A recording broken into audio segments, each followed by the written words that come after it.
Rachel arrived exactly 1 hour later. I heard her car pull into the driveway, heard the engine shut off, heard her footsteps on the porch. Slow, deliberate footsteps, like she was bracing herself. I was sitting in the living room, on the couch where Thomas and I used to watch television together in the evenings, and I did not get up when she opened the door. She had her own key. She had always had her own key. She came in without knocking, which she always did, and found me sitting there. She was still wearing her work clothes, a navy blazer and gray slacks, and she carried her handbag over one shoulder.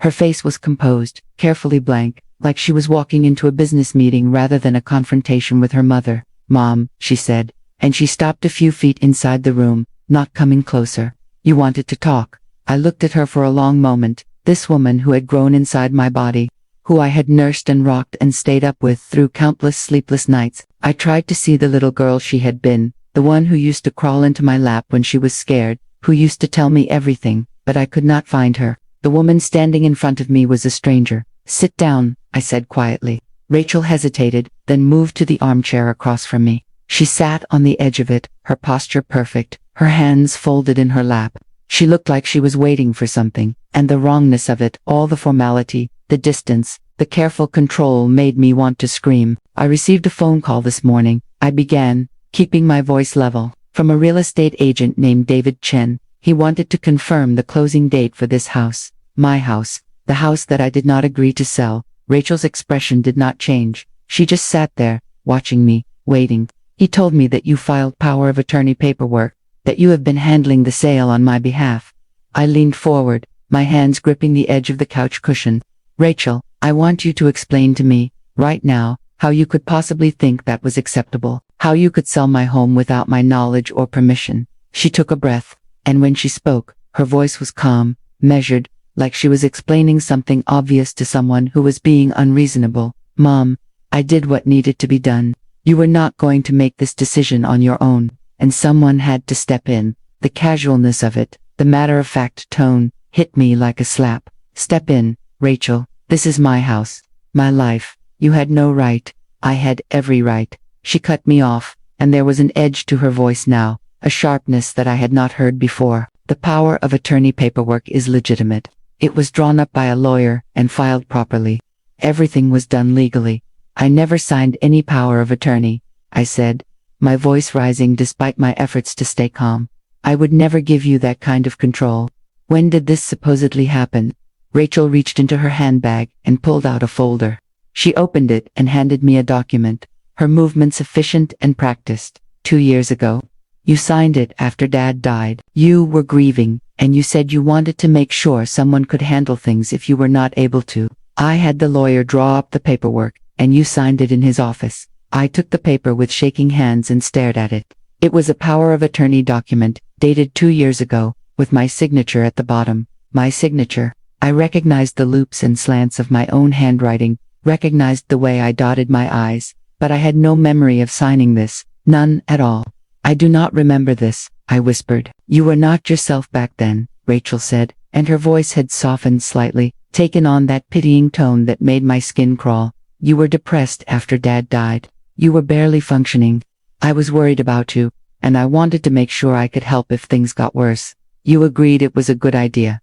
I stared at the signature, at the proof that I had apparently given my daughter the power to destroy my life, and I felt like I was drowning.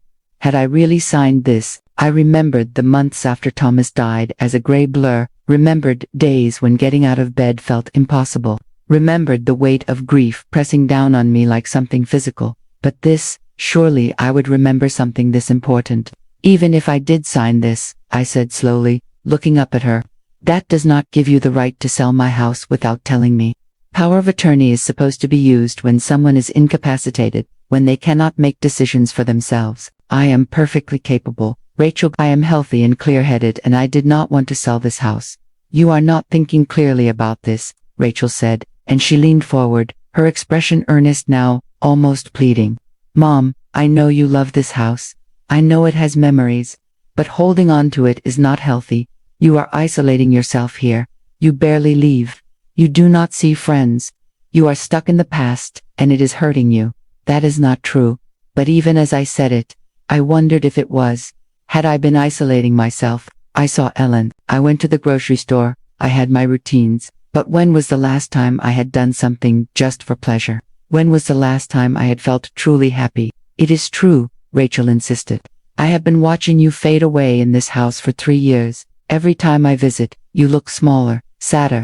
This place is too big for you. The upkeep is too much. And you are alone here. Mom, do you not see how worried I have been? There was emotion in her voice now. Real emotion.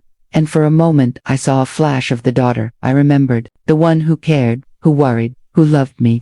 But it was not enough. It did not excuse what she had done. So your solution was to sell my house behind my back? I asked, and I could not keep the bitterness out of my voice. You could have talked to me, Rachel. You could have sat down with me and expressed your concerns like an adult. We could have figured something out together. But instead, you went behind my back and made a decision that affects my entire life without even giving me a choice. I tried to talk to you. Rachel's voice was rising now, frustration bleeding through the careful composure. I have been trying to talk to you for months. Every time I bring up the idea of you moving somewhere more manageable, you shut me down. You refuse to even consider it. What was I supposed to do? Just watch you waste away in this house. It is my life to waste. The words exploded out of me, loud and raw. Do you not understand that? It is my life, my choice, my home. You do not get to decide what is best for me, just because you think you know better. We stared at each other, both of us breathing hard, and the space between us felt like a chasm. I could see the anger in Rachel's eyes, but I could also see something else. Fear, maybe, or guilt. The house is sold. Mom, she said finally, quietly. The paperwork is done. The buyer has already made arrangements. The closing is in 3 days. The finality of those words settled over me like a shroud. Can it be stopped? Can we undo this? Rachel shook her head. There is a contract. If we back out now, there will be legal consequences, financial penalties. It is too late. Too late. I repeated the words, tasting their bitterness. It is too late, because you made sure it would be too late. You did not tell me until it was already done. I did not tell you because I knew you would react exactly like this. Rachel stood up, clutching her handbag. I knew you would be angry and irrational, and you would try to stop me. But Mom, this is for your own good. I know you cannot see that right now, but eventually you will understand. Eventually you will thank me. Get out. The words were quiet, but they cut through the air like a knife. Rachel froze, her eyes widening. What? I said, get out of my house. I stood up, my legs unsteady but my voice stronger now. Get out. I do not want to see you right now. I cannot even look at you. Mom, please, get out. I screamed at this time, all the pain and betrayal and rage pouring out in those 2 words. Get out of my house while it is still my house. Rachel's face crumpled, and for a second she looked like she might cry. But then she straightened her shoulders, lifted her chin, and walked toward the door. She paused at the threshold, looking back at me. I am sorry you feel this way, she said, her voice cold and formal again. But I stand by my decision. I did what I thought was right, and I hope someday you will forgive me. Then, she was gone. The door closed behind her with a soft click, and I was alone in my living room, in my house that was no longer truly mine. I sank back down onto the couch, and this time I did not try to hold back the tears. They came in great, gasping sobs that shook my entire body. I cried for the home I was losing, for the daughter who had betrayed me, for the future I had imagined that would never come to pass. I cried until there were no more tears left, until I was empty and exhausted and numb. When I finally stopped, the house was dark. Evening had fallen while I sat there lost in my grief, and the familiar shadows of my living room seemed strange and ominous now. I looked around at the furniture Thomas and I had chosen together, at the photographs on the walls, at the life we had built here, and I realized that all of it was already slipping away from me, that I was already losing it piece by piece. I thought about the power of attorney document, about that signature that was mine but that I could not remember making. Had I really been that lost in my grief? Had I truly been so broken that I had signed away my own autonomy without even realizing what I was doing? Or had something else happened? Had Rachel manipulated me somehow, caught me at a vulnerable moment, and pushed the papers in front of me, without really explaining what they meant? I did not know. I could not trust my own memory anymore. Could not trust my own daughter. Everything felt uncertain and unstable, like I was standing on ground that was constantly shifting beneath my feet. I got up and walked through the house, turning on lights as I went. I touched the walls, the furniture, the door frames. I tried to memorize every detail, every crack and imperfection, every mark that life had left here, because in 3 days, none of it would be mine anymore. In 3 days, I would have nowhere to go. The thought hit me suddenly, stopping me in the hallway outside what used to be Rachel's bedroom. Where was I supposed to go? Rachel had mentioned assisted living, but I was not going to live in one of those places, surrounded by people decades older than me, waiting to die. I had friends, but none I could impose on long term. I had some savings, but not enough to buy another house immediately. I had been so focused on the betrayal, on the emotional devastation of what Rachel had done, that I had not thought about the practical reality. In 3 days, I would be homeless, displaced from the only place I had ever truly belonged. I went to Rachel's old room and pushed open the door. I had kept it mostly the same after she moved out, unable to let go of the space that had been hers. Her old twin bed was still there, covered with a quilt my mother had made. Her bookshelf still held the books she had loved as a teenager. Posters had been taken down years ago, but the tack holes were still visible in the walls. I sat on the edge of the bed and looked around the room, at the space where my daughter had grown from a child into a young woman, and I wondered when I had lost her. When had this sweet, caring girl I raised become someone capable of such cruelty? When had I become nothing more than a problem to be managed, a burden to be dealt with? The house settled around me, the old familiar creaks and groans that I knew as well as my own heartbeat. It was saying goodbye to me, I thought. It knew that our time together was ending. I stayed in Rachel's room for a long time, sitting in the dark, trying to understand how my life had come to this, how I had gone from having a family, a home, a place in the world, to having nothing. How betrayal could come from the person you loved most. And I realized, sitting there in the silence, that the worst part was not losing the house. The worst part was losing Rachel. The worst part was knowing that my daughter, my only child, had looked at me and seen nothing worth preserving. That she had been willing to break me to get what she wanted. That she had done it so easily. The moon rose outside the window, casting pale light across the floor, and I finally stood up. I could not stay in this room anymore, could not sit here drowning in memories of who Rachel used to be. I went to my own bedroom and lay down on top of the covers, fully dressed, staring at the ceiling. Sleep felt impossible, but exhaustion pulled at me anyway. And as I drifted in and out of consciousness, I kept thinking about that signature on the power of attorney document. My signature, my handwriting, my choice. Or had it been? The question haunted me through the long dark hours of the night, and I had no answer.